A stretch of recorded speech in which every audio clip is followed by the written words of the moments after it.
Okay, today let's look at creating objects. Let's make all the objects.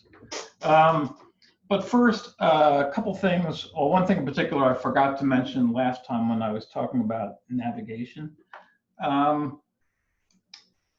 When you, the way I showed you to rotate on a viewport, right, was Alt, push down the mouse wheel and do this, okay?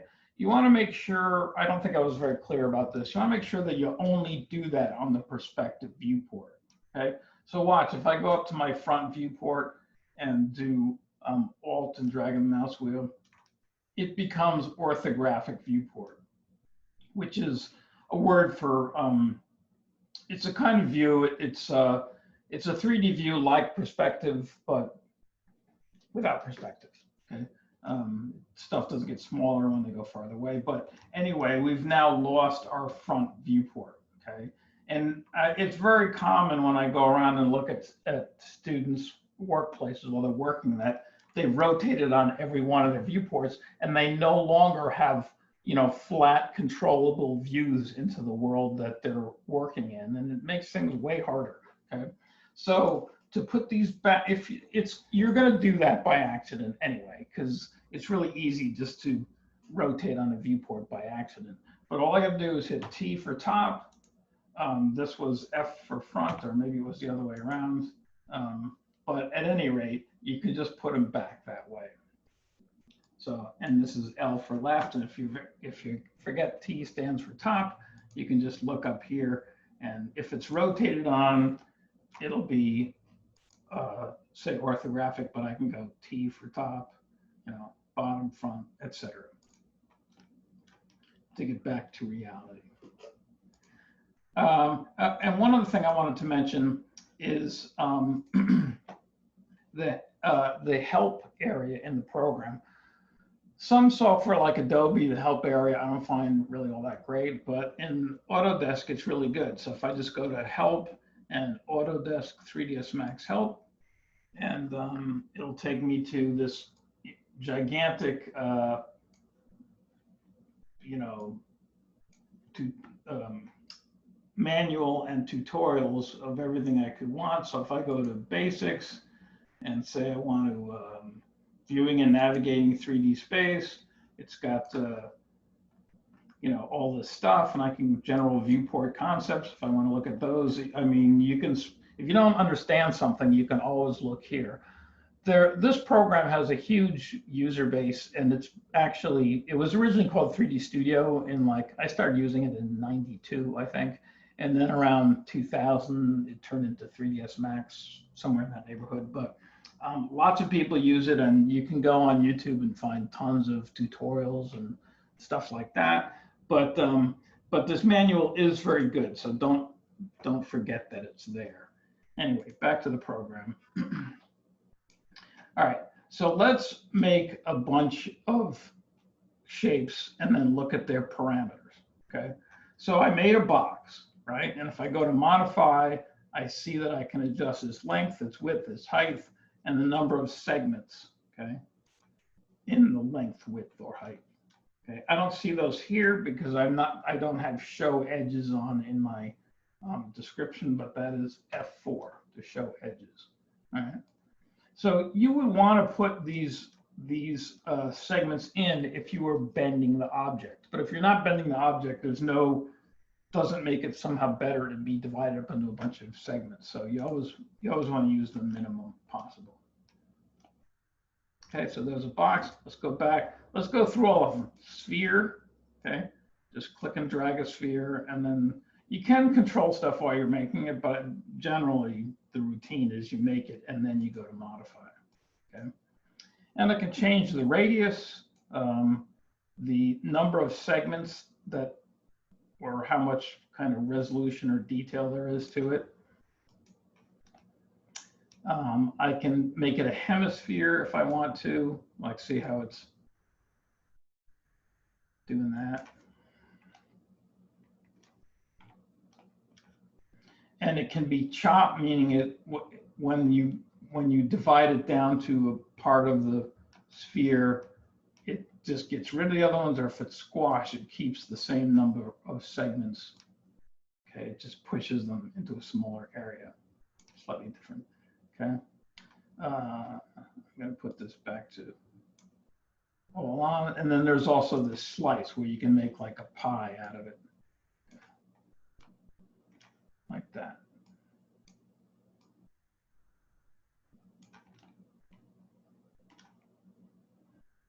And you'll see all these shapes have generate mapping coordinates on it. When we get into the material editor, we'll cover that, but at the moment, it doesn't really matter. You normally would just leave it on because it doesn't hurt to have it on, and it's sometimes useful. Okay. All right, so there's a sphere. I'm not going to look at every parameter like that, but just go through them kind of quickly. Here's a cylinder. Okay, so our radius, we don't, if it's not going to be bent, I don't need those height segments, right? But one thing you do need, if this thing was way off in the background of some scene, it wouldn't matter that there's these flat spots here, right? Every curve in 3ds Max is made up of little flat spots. And generally, if it's close to the camera, you want to make the little flat segments small enough that they don't show, right? So I'm going to increase the number of sides till it looks pretty round. Okay. If I hit F4 to turn it off, see, I don't see them then. So you always want to use the appropriate number of sides, enough so your curves look smooth. But if it's, you know, something real far away, it's a little thing off in space somewhere, you probably don't need 70 sides for something that far away. Okay. A torus, that's a fun thing. It's a donut, okay? And you have your radius of how fat the dough is, right? And how big the overall donut is.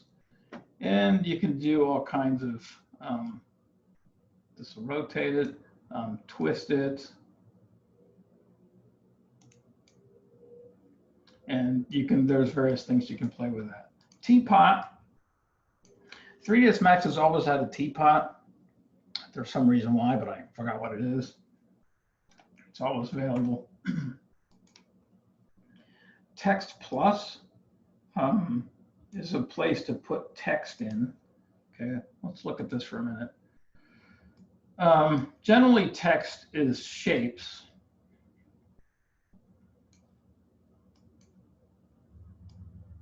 But if I turn on extrude here, okay, this is kind of new, I think. The last version of 3ds Max I was using didn't have this. I had the previous version, you have to go here and to text. So I went to splines and then text. It just makes a vector text shape, and then you have to add an extrude modifier to it. This kind of does that automatically. So that's nice. Cone. Geosphere, it's another kind of sphere, but set up in a different way, like a geodesic dome kind of a thing or something. Tube is like a cylinder with a hole in it in the middle. Pyramid, like pyramid. And then plane, this plane is the one oddball. These are all 3D volumetric primitives, right? A plane is not a volumetric object. It's just a plane, okay? You know, like a sheet of paper. But even a sheet of paper has thickness, right? It's very thin, but there is volume to it. Whereas this thing here doesn't have any volume at all. It's a two-dimensional object. So if you're building a scene and you have like walls in a room or something like that, I would recommend, generally speaking, that you make them with boxes, not planes. The fact that they only have, without getting too far into the weeds here, every object in 3ds Max, it's not a solid modeling program. Everything is hollow like a balloon. And it has one renderable face, and it's the face that points out. That's called its surface normal. If you go inside the teapot and render, it's invisible from the inside because all the renderable faces are looking out. A plane, and since it's like that, a plane only has one renderable side. If you go here and try to render, it's going to be invisible. And it just creates, I mean, there's plenty of uses for planes, but again, if you're using it just to build some kind of thing like a wall, I mean, a wall in reality has volume, it's thick, right? It's in addition to being tall and wide. So use a box, not a plane, okay? All right, so let's just work a little bit with basic manipulation. Let's make a table and try to put all these objects on a table, okay? So I'm gonna get rid of those. And all right, so I'm gonna make a table, right? And you guys do this too, and I'll hand it in. So I'm gonna make a box in the top viewport, okay? I'm gonna draw like this. So it's a big box, and then I'm gonna just drag a little bit so it's like a tabletop, like that, right? Okay, and I can go zoom extents or zoom extents selected in all my viewports to blow up. Now I'm going to make another, I'm going to make legs for the table. Okay, so I'm going to make a little box like this, and I'm going to drag down so I have a leg, okay, to stand on. Now I'm going to make a copy of this leg so all four legs are the same, right? I don't think I mentioned this in the last class when I was talking about general basic transforms of objects, but Shift makes a copy, okay? And unlike Adobe stuff, it's so they seem to Adobe and Autodesk seem to do the opposite with everything. You hold down the Shift first. So here I am, I have the correct viewport activated. I'm holding down Shift, I drag right on this gizmo arrowhead, and it says, do I want to make a copy or an instance? Okay. And an instance is like two of the same thing. So if I have two spheres, say, and if I change the radius on one, the other one will change also. Okay. And it uses less